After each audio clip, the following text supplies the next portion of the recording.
Hi, everyone, and welcome back to another Parent Pivot podcast. We are coming to you on Election Day. Woohoo! I don't know if that's I don't know if that's a good thing or a bad thing. It's just like, oh no, another Election Day and things. But anyway, I'm Steve Cummings, And I'm Julia Cummings. and we're here to help parents pivot from being that instructional parent to a partner.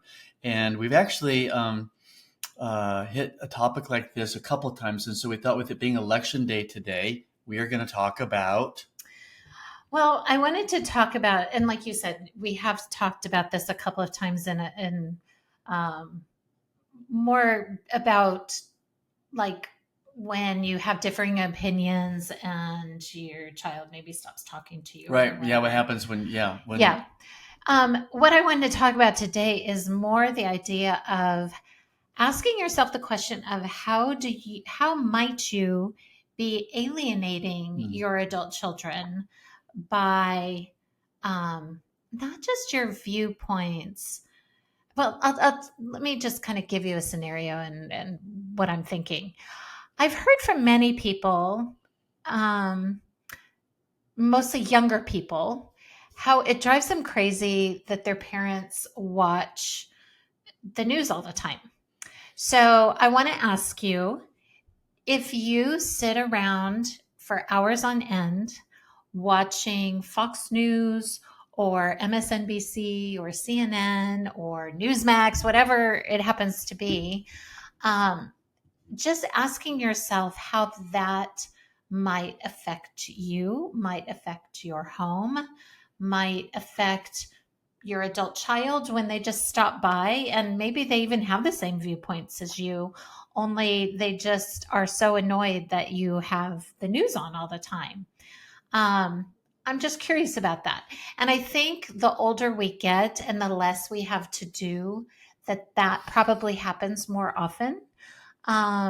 It's like the kids are out of the house. I've got nothing to do. I'm going to scroll through my Facebook feeds, my Instagram feeds. Yeah. And you're seeing a lot of stuff in there because everybody hides behind their phones. Yeah. Relationships get fractured behind your phones. And behind the computer and and things like else. that. Yeah. So it's like, I hear what you're saying. So I kind of wanted to pose the idea of kind of taking an inventory on how you spend your time. So, excuse me, I'm going to clear my throat. Excuse me. So asking yourself how you spend your time. And I know, and Steve may be laughing at me about this because I am a great time waster. I'm not, Steve's one of those people that always finds something to do. He is always moving. And I've gotten better. And so he's just busy. I am not that way. I am more of a sloth. I'll give you, for example, everybody. We have been needing to renew our passports now for the last, 3 to 6 months. Okay? They've been sitting on my our dresser, to remind us we need to get passport photos taken. Yeah. So today, I mentioned it the other day, hey, we need to get this done. So I'm thinking about it first thing in the morning. And we get home and go, are you ready to go do that? And she looks at me like, no. And I'm thinking, what? You know, you stop by Walgreens, CVS, click, you pay your money, you're done. It's like, it didn't fit her. Well, you're right. And part of me is, again, this is different personality types. Right. My personality type is more, I want to be mentally prepared for that.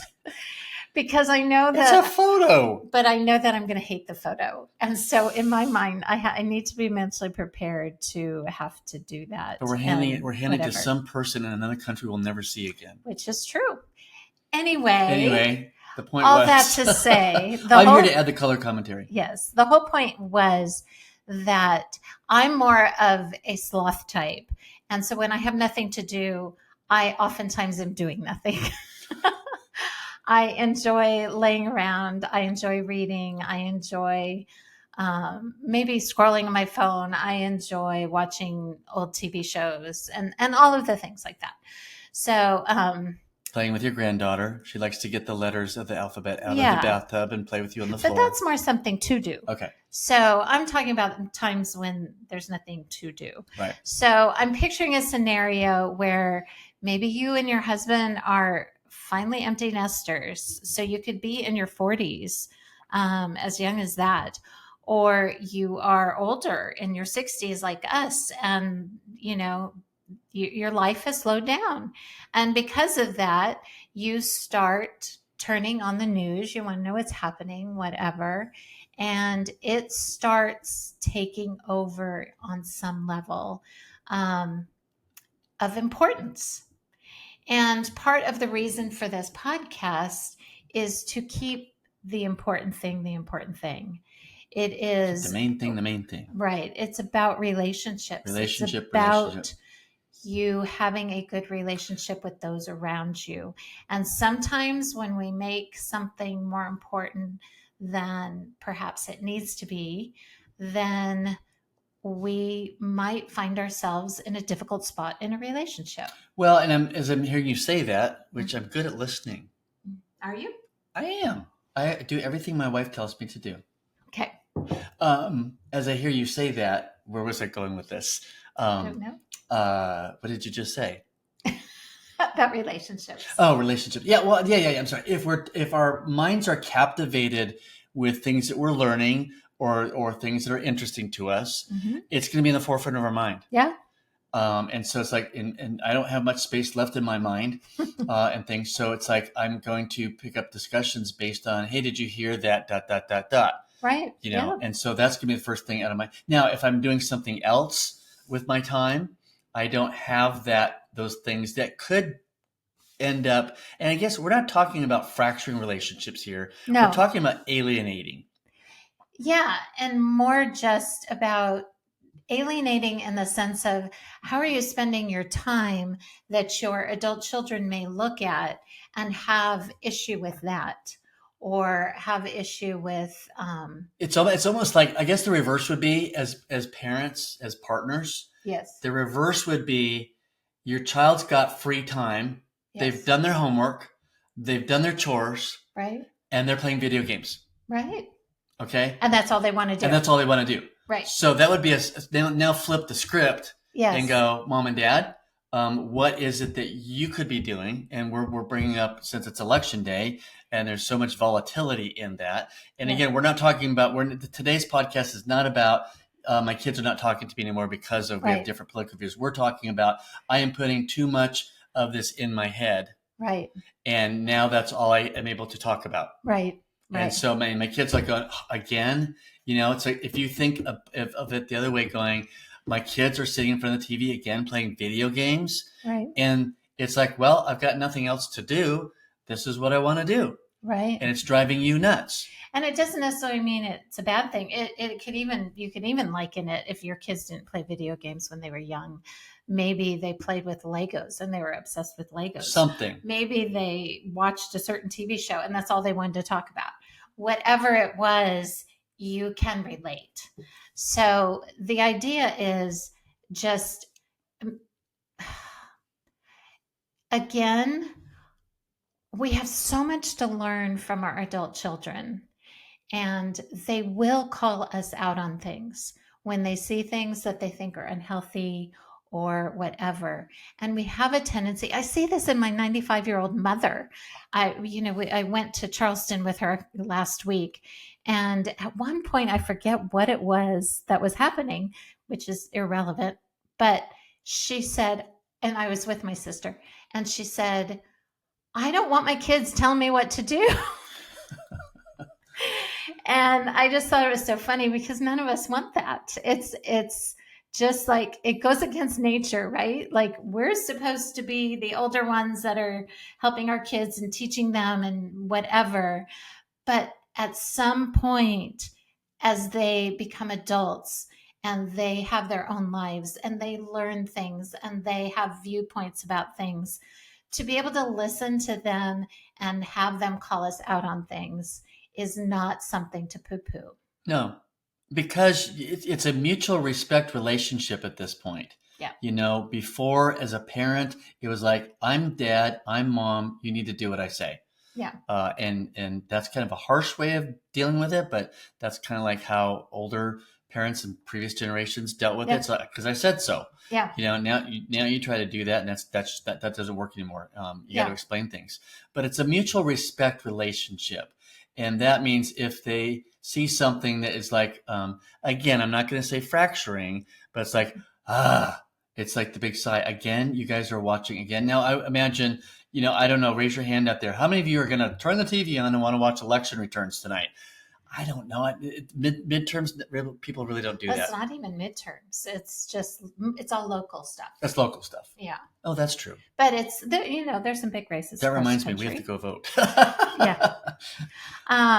So all that to say, that's my thought, is just to be asking yourself, what is it that you do? How do you spend your time? What are you filling your head with? And how does that, on some level, alienate your adult children? I also want you to picture a scenario where if you are driving your adult child crazy about something like this, like, mom and dad have the news on every time I walk in the house, they're going to their siblings and talking to each other about that. I can guarantee that. So it just be asking yourself that question. I'm going to go to my mother again, because when I want to say something to my mom, and I know she's not going to listen to me because I'm her daughter and I'm her youngest child besides that, I will ask my sister-in-law to talk to her. Or Steve. She's much more likely to listen to Steve or my sister-in-law than she is to me. And so it's easier if they are saying something, however it is they say it, because she hears it better. Well, that's that old adage that, you could say the exact same thing, but if I approach her and say something, she listens to me, just like in a marriage. It's like, I've been telling you that for the last 5 years. Somebody mentions it, and now you believe it's that whole, it's a human thing. Yeah. So again, we do a lot of these podcasts where it is kind of an inventory thing of looking at yourself and asking yourself some hard questions. So this is one to ask. Inventory how you're spending your time. Are you spending it on worthwhile things? Are you filling your brain with things that, it's not that they aren't important, because I do believe we should be informed. And I do believe that there is something to being able to have discussions with other people and kind of know what's happening, if that interests you. So there's nothing bad in and of itself about it. It's just, are you spending an inordinate amount of time with it? That's so let me ask you this. I'm going to play listener as I hear you say all that. Okay, Dr. Julia. Let's say that I am watching too much of whatever side of the news. Yeah. And things. What can I do? Or can I watch that in my bedroom at night before I go to bed?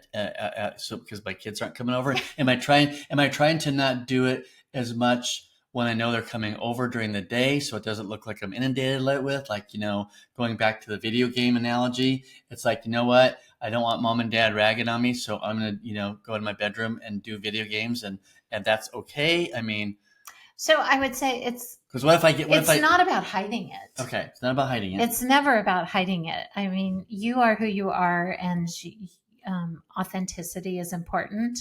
This is more about personal growth and being able to look and go, you know what, I do that too much. And maybe you love to watch the news, but maybe you can go, okay, I like this show and this show, and I'm just going to stick to those two shows. Or I am just going to watch it right before I go to bed at night, and that would be it. Or because you can record nowadays, right? You can always watch it later. And when we were kids, we had the 6 o'clock news, and that was it. And my parents sat there and watched the 6 o'clock news, and they got everything they needed from it. So, and are we only talking about the news? Well, or is there something else I could be doing that could be alienating my kids and aggravating them? And how would I find out? Oh, Would I go and ask them, hey, is there anything that I'm doing that drives you nuts? oh, I'm sure you know if you do something that I can't imagine that your kids wouldn't tell you that you're Okay. doing something that drives them nuts. Um, unless they live with you. I mean, I can imagine that maybe we do something Taylor and Jamie Lynn that bugs them, but Nah. but maybe because they live with us, they feel like they can't say anything. I don't know. Nah. Jamie Lynn's pretty honest, but in any case, I don't know that it's worthy of asking your children, Okay. your adult children. So this is another awareness thing. This is Be just aware. this is about It creates taking inventory of yourself and how you spend your time. What's the definition of alienation?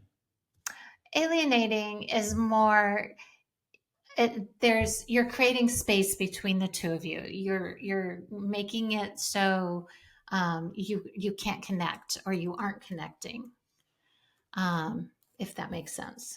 Alienated. I'm looking it up even as we record. Okay, tell me what the definition is because I can't see that. Dictionary: experiencing or inducing feelings of isolation or estrangement. Okay. That's what it means to be alienated. Transferred to a property, it's transferred to the ownership of another person or group. I don't know what that means. That doesn't matter, but yeah. Yeah, and I'm not even talking about something as extreme as estrangement because again, we're not talking about where you still have relationship, Yeah. but there's stuff that's like, oh, they're doing this again. right. And And it's something that perhaps eventually could cause estrangement because if I've got the news on from the moment I get up in the morning till the time I go to bed at night, and no matter what I'm doing in the house, I've got that blaring in the house, let's say. At some point, somebody's not going to want to come over. It's like, oh, like, again, I'm going to use my mom as an example again. Okay. She watches Hallmark all the time. She does tons of reading, so it's not like it's on all the time. But when it is on, it's on so loud. And so there are times that I don't want to call her or go over there because it's so loud. And then I have to get a hold of the remote control and turn it down so that I can stand it, which I also feel is intrusive to her because she's got it at the level she wants it. And, so it's more stuff like that Gotcha. that I'm talking about. So being a NASCAR fan and the season ended on Sunday with my Yes. driver did not win. What I hear alienation is like the caution flag. It's a step towards, hey, caution flag just went up, slow life down because that's what they do in a NASCAR race. I don't know if you're aware of this, but when there's an accident, somebody blows their tire, goes in the wall, whatever, the race is kind of stopped. They got to clear the track for safety reasons. This is a good analogy. Look at me. I come up with some great analogies. And then they restart the race. But if you keep going, it can end up causing a wreck. Mm-hmm. And now you go into the pits and your car is out of the race. You don't want that. Right. So what we're saying is be aware of the caution flags of life. Yeah. And because today is election day, we thought we would come at you with this topic and saying, hey, another thing to just be aware of, because as you pivot from being the parent to the partner, it really is about awareness. It's about releasing control, releasing expectations, treating them as partners, learning from them, all that stuff. It's like, is there anything that I could be doing that's hindering relationship? Because we're all about you having healthy relationships. So much so, we wrote a book about it. Oh, geez. Hey, I've got to get into it somehow. Sure. 13 Principles on Building Healthy Relationships with Your Adult Children. It's available at Amazon. I think it's literally only like $10. We make zero money off of it. And if you've gotten one and you've read it and you enjoy it, could you do us a favor? We'd love to get a review on Amazon saying, you know what, these people actually have a podcast. They might actually know what they're talking about. I don't know, but we would love it if you could do that. We'd love it if you could, give us a 5-star rating where you're at, comment on what you like, share this on your social media feeds. Yeah. And then if you want to get in contact with us and saying, hey, this situation is going on in our family, and want to speak to it, email us at parentpivotpodcast@gmail.com. Yeah, we'd love some ideas of things that are important to you guys that you would love for us to kind of touch on and talk about. That would be great. Yeah. And if you're sitting there listening and you're a mom and you're like going, man, I've got situations going on with my adult kids or my in-law kids. I need another voice to talk to. What can I do? Oh, you can contact me at meadowbrookcounselingga.com. We'll put that in our show notes. And yeah, I would love to have a conversation with you and help you walk through that. In fact, we just had someone the other day sent a request, and you're following up with them, and people are contacting you and saying, yeah, I've got some stuff going on. So Julia's available, ladies, to talk to and help mentor you through that. Free consultation to talk about what's at the root of this, and then schedule some time with her and stuff. So we'll put that in the show notes as well. Yeah. Other than that, happy election day. If you're going out to vote, we have city council we're voting for, and some other things. It's always the little stuff. I think there's some text. Well, there is a governor's race in New Jersey, and attorney general race in Virginia, and of course the mayor's race in New York. Yeah. Right. So all the things don't matter to us. Things that we've watched the news. Yeah. But anyway, so hey, we hope you've enjoyed this podcast. Share it, like it, and then next Tuesday we'll be back with some more content, hosting another podcast, and we'll see you in the next episode of the Parent Pivot Podcast. Bye.